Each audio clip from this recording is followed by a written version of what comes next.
అనంతపురం జిల్లాలో ఏ పార్టీ అభ్యర్థులు గెలుస్తారనేది RTV survey ఒకసారి చూద్దాం. మొత్తం అనంతపురం జిల్లాలో 14 సీట్లు ఉన్నాయి.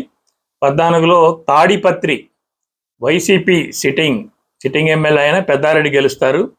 రాప్తాడు వైసీపీ తోపుదుర్తి ప్రకాష్ రెడ్డి. మడకశిర ఇక్కడ కాంగ్రెస్ అభ్యర్థి గెలుస్తాడని చెప్పేసి ఆర్టీవీ సర్వే చెప్తుంది.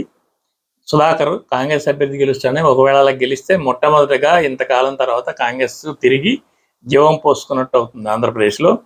హిందూపూరు టీడీపీ బాలకృష్ణ, రాయదుర్గం టీడీపీ కాలువ శ్రీనివాసులు, ఉరవకొండ టీడీపీ పయ్యావుల కేశవ్ గెలిచే అవకాశం ఉంది. గుంతకల్ టీడీపీ గుమ్మనూరు జయరాంకి గెలిపే అవకాశాలు ఉన్నాయి. సింగనమల టీడీపీ బండారు శ్రావణశ్రీకి గెలిపే అవకాశాలు ఉన్నాయి. అనంతపురం వైసీపీ అనంత వెంకటరామరెడ్డికి గెలిపే అవకాశాలు ఉన్నాయి. కళ్యాణదుర్గం టీడీపీ సురేంద్రబాబు, పెనుగొండ టీడీపీ అభ్యర్థి సవితమ్మ, పుట్టపర్తి వైసీపీ అభ్యర్థి దుద్దుకుంట శ్రీధర్ రెడ్డికి గెలిపే అవకాశాలు ఉన్నాయి. ధర్మవరం వైసీపీ అభ్యర్థి కేతిరెడ్డి వెంకటరామరెడ్డికి గెలిపే అవకాశాలు ఉన్నాయి.